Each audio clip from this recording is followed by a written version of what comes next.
So இன்னைக்கு சட்டசபையில் மாண்புமிகு எதிர்கட்சி தலைவர் வந்து ஒரு ஒன் லைனில் குற்றச்சாட்டை வச்சுட்டு கிளம்பி ஓடிட்டாங்க. எங்கே உண்மை வந்து அவங்க சொன்னதெல்லாம் பொய்ன்னு தெரிஞ்சிருமோன்னு எல்லாரும் எந்திரிச்சு கிளம்பி போயிட்டாங்க. நம்மளுடைய ப்ரூஃபை காமிக்கிறதுக்குள்ள அவங்க எந்திரிச்சு போயிட்டாங்க. நம்மளால பேச உங்கள் சத்யாவில் குளு குளு ஏசி ஆஃபர் முடியல. இன்னைக்கு நான் சொல்றேன், ஆந்திராவுக்கு போயிடுச்சு, பக்கத்தில் இருக்க ஸ்டேட்டுக்கு போயிடுச்சு அப்படின்னு நிறைய விஷயங்கள் வந்து சொல்லிட்டு இருக்காங்க. அதுக்கான கம்பெனியோட லிஸ்ட்டையும் அதுக்கான காரணங்களையும் நான் சொல்றேன். அதுக்கு முன்னாடி அவங்க மேல ஒரு நான் குற்றச்சாட்டு வைக்கிறேன். கடைசி 5 வருஷத்துல அவங்க பக்கத்து ஸ்டேட்டுக்கு விட்டு கொடுத்த ப்ராஜெக்ட் எத்தனை தெரியுமா? 25 இன்வெஸ்ட்மெண்ட். அந்த 25 இன்வெஸ்ட்மெண்ட்டோட வேல்யூ என்ன தெரியுமா? 3.3 லட்சம் கோடி. 3.3 லட்சம் கோடி. அதனால எத்தனை ஜாப் நம்ம தமிழ்நாட்டு இளைஞர்கள் இழந்திருக்காங்க தெரியுமா? 2,03,000 ஜாப்ஸ் வந்து இழந்திருக்காங்க.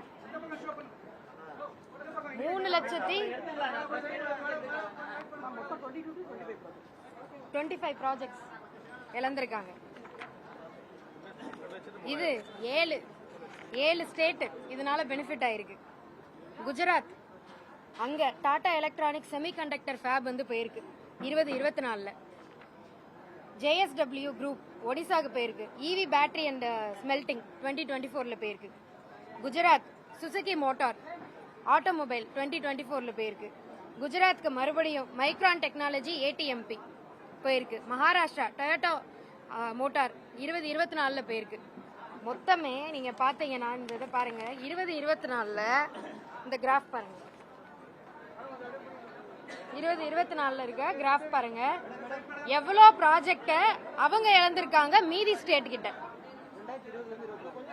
24ல மட்டுமே ஒவ்வொரு முறையும் இழந்திருக்காங்க. ஆனா 24ல மட்டுமே எவ்வளவு ப்ராஜெக்ட இழந்திருக்காங்கன்னு பாத்துக்கோங்க. பர்சன்டேஜ் 2.23. இப்ப நம்ம கிட்ட இருந்து போதா சொல்லப்படுது, அதாவது தொடர்ச்சியாக தமிழ்நாடு அரசுடைய தொழில் முதலீடுகள்லாம் மற்ற மாநிலம் போகுது. இதெல்லாம் திமுக ஆட்சி காலத்துல இருந்து அந்த தொழில் முதலீடுகள்லாம் தொடர்ச்சியா போயிட்டு இருக்கா? இல்ல எங்க இதுல நான் போகவே இல்லை. நான் சொல்றேன், நம்ம இதுல போகவே இல்லை. அவங்க டயத்துல போனத நம்ம மேல பழி போடுறதுதான் என்னால ஏத்துக்க முடியல. காரணங்கள், பல காரணங்கள் இருக்கு. ஒன்னு டிலே, பல கரப்ஷன். அவர் கூட ஒரு ஆக்டிங் மினிஸ்டர் ஒருத்தவர் இருந்தார், அவருடைய தம்பி. அவர் முன்னெடுத்து வச்ச அத்தனை கரப்ஷன் மூலமா தான் இன்னைக்கு எல்லா கம்பெனியும் வேற ஒரு ஸ்டேட்டை தேடி ஓடுறாங்க.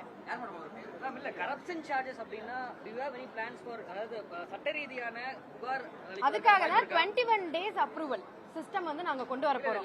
அந்த ஒரு நீங்க கரப்ஷன் சார்ஜ் இருக்கு, இத்தனை புகார்கள் இருக்கு, லஞ்சம் வாங்கிருக்காங்க அப்படினா அவர்கள் மீது எஃப்ஐஆர் நடவடிக்கையோ இல்ல டிபிஎஸ்சி கேஸ் போடுறதுக்கான சாத்தியம் இருக்கு. அதுக்கான நடவடிக்கைகள் நாங்க கண்டிப்பா எடுப்போம். ஆனா நீங்க ஒரு என்வாயரன்மெண்டல் கிளியரன்ஸ் வாங்கணும் கூட, அதுக்கு கூட நீங்க வந்து காசு கட்டுற நிலைமை தான் இன்னைக்கு இருந்தது.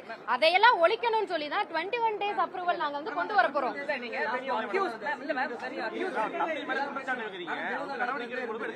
கண்டிப்பா எடுக்கப்படும்.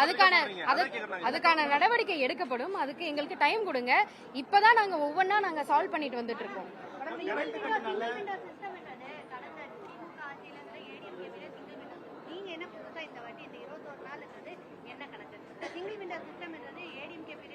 ஆனா அது யாரும் ஒர்க் பண்ணலங்க. இன்னமும் அது அந்த டயத்துல இருந்து பேப்பர் ஒர்க் மட்டும்தான் இன்னமும் நடந்துகிட்டு இருக்கு. ஏன்னா அவங்களுக்கு அங்க இருந்துதான் காசு வந்துகிட்டு இருந்தது. அதனாலதான் அவங்க இது யூஸே பண்ணல. நாங்க எஃபெக்டிவா யூஸ் பண்ண போறோம். எல்லாத்தையுமே ஆன்லைன்ல கொண்டு வர போறதா எங்களோட சிஸ்டம். ஒரு மாத காலத்துல நீங்க என்ன மாதிரி நிறுவனங்கள் கொண்டு வந்திருக்கீங்க? நான் தான் சொல்லிட்டேனே உங்களுக்கு, மோத்திலிங் அண்ட் ஹியூசாங்ன்ற ஒரு 2 நிறுவனத்தோட நாங்க ஆல்ரெடி பேசியிருக்கோம். இதுக்கு முன்னாடி LNT, நீங்க எங்களோட ஃபர்ஸ்ட் இது வந்து LNT இது இருந்தது.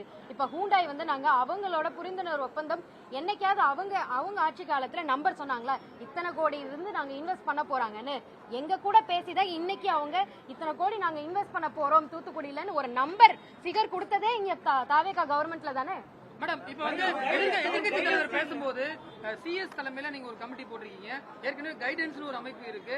கைடன்ஸ் அமைப்பு இருக்குமா? அந்த கைடன்ஸ் அமைப்பு இருக்கும். இது தேவையில்லாம ஒரு குற்றச்சாட்டை வந்து வைக்கிறதே வந்து அவங்களோட வழக்காவே வச்சிருக்காங்க. கைடன்ஸ் டீம் வந்து கண்டிப்பா இருக்கும். இது வந்து நம்மளுக்கு எக்ஸ்ட்ராவா ஒரு டீம் நம்ம போட்டு இன்னும் நல்ல ஒரு செயல்படுறதுக்காக தான் இந்த ஒரு டீம் வந்து நம்ம போடுறோம். இன்னமும் நான் தான் சொல்லிட்டேனே, பல தலைவர்கள் இன்னமும் அவங்களுக்காகவே ஒர்க் பண்ணிட்டு தான் இருக்காங்க. அதுதான் காரணம். எளிமையா கரண்ட் கட்டுனால எம்எஸ்எம்இ செக்டர்ல நிறைய பாதிப்பு ஏற்பட்டிருக்கு அப்படின்ற ஒரு குற்றச்சாட்டு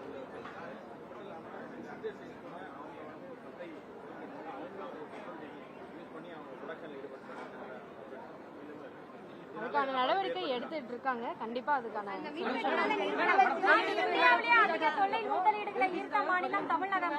ஒரு ஆளா கேட்க நிறுவனங்கள் திமுக ஆட்சி காலத்திலே போயிருக்குன்னு நீங்க சொல்ற குற்றச்சாட்டு அடிப்படையில் வச்சுக்கலாம். அப்படி ஒருவேளை போயிருந்தா கூட இல்ல போய் இருக்குன்னு கூட வச்சுக்கலாமே. போயிருக்குங்க. ஆதாரத்தோட ப்ரூவ் பண்ணும்போது ஆதாரம் இல்லாத இருக்கவங்கள நீங்க நம்புறீங்க, ஆதாரத்தோட இருக்கிறவங்கள நீங்க நம்ப மாட்டீங்களே. இதுல எத்தனை கம்பெனிஸ் கிட்ட நீங்க பேசி மீண்டும் தொழில் தொடங்க வாங்க ஒரு அதுக்கான இது எல்லாமே அதுக்கான இருக்கு. என்ன ப்ரூஃப் இருக்குன்னா அவங்ககிட்ட நீங்க ப்ரூஃப் கேட்க மாட்டீங்க. இருங்க, 25 கவர்மெண்ட் இல்ல அவங்க அந்த நிறுவனத்துக்கிட்ட போய் நாங்க புது கவர்மெண்ட் அமைச்சிருக்கோம் கூப்பிட்டுருக்கீங்களா? அந்த ரீலே போதுமேங்க, அதுக்கு பதில் ரீலே போதுமேங்க. ஆனா இங்க இருந்து போன நிறுவனங்கள்ட்ட பேசினதா ஒரு செய்தி குறிப்பும் இன்னும் வரல. நீங்க என்ன நிறுவனத்தை பேசுறீங்க? ஒரு 4 நிறுவனம் சொல்லுங்க. இங்க இருந்து போன நான் தான் சொல்லிட்டேனே, கண்டிப்பா வரும். அதுக்கான அந்த 4 நிறுவனங்கள் நீங்க என்ன ஒரு நிமிஷம், அதுக்கானது நான் உங்களுக்கு காமிக்கிறேனே. தொடங்கலாம் வாங்க, நம்ம ஒரு நல்ல கவர்மெண்ட் அமைச்சிருக்கோம் அப்படின்னு எந்த கவர்மெண்ட் கிட்ட பேசுறீங்க? ஒரு 4 நிறுவனம் சொல்லுங்க.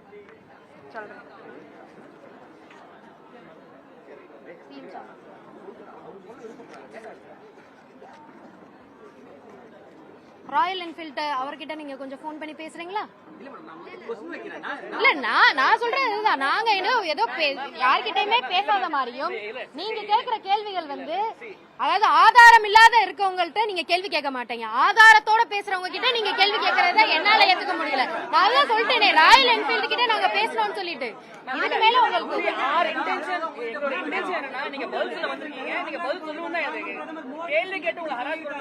மெசகான் டாக் கிட்ட நம்ம பேசியிருக்கோம், ராயல் என்ஃபீல்ட் கிட்ட பேசியிருக்கோம். வேற என்ன வேணும் உங்களுக்கு? மெசகான் டாக் பத்தி நீங்க கேட்கவே இல்லையா? அதுவும் தானே பெரிய லெவல்ல போய்கிட்டே இருக்குன்னு சொல்லிட்டு. செப்டம்பர் 19ஆம் தேதி டிஎம்கே கவர்மெண்ட் தான் இருந்திருக்கு. 2025 MDL plus Cochin Shipyard signed MOU with Tamil Nadu. November 2025 DMK government MDL publicly announced Thuthukudi on its earnings call. December 7, 2025 HD Hyundai signs an exclusive agreement with TN. December 26, 19 days after Hyundai deal, SPDS guidelines notified by the center. January 2026, 38 days after Hyundai deal, N-Ship TN SPV formally incorporated. Early 2026, feeling they felt sideline. அதுதான் நான் சொல்லிட்டேங்க, Royal என்ஃபீல்டுன்னு சொல்லிட்டேன். இதுக்கப்புறம் madam Royal Enfield வந்து ஏற்கனவே MOU அடுத்த மாநிலத்துக்கிட்ட sign பண்ணாங்க. இல்ல நான் தான் சொன்னேன், அதுக்கு ஆன்சரா தான் நான் கொடுத்துட்டேனே உங்களுக்கு. அந்த கேள்வியை நீங்க திரும்ப கேட்காதீங்க. இங்க பாருங்க, நான் உங்களுக்கு ஆன்சர் பண்ண கேள்விக்கு திரும்ப அது வந்து கேட்காதீங்க. சரி, ரொம்ப நன்றி. இதுதான் உங்களுக்கு வேணும்னா நான் அதை பப்ளிஷ் பண்றேன்.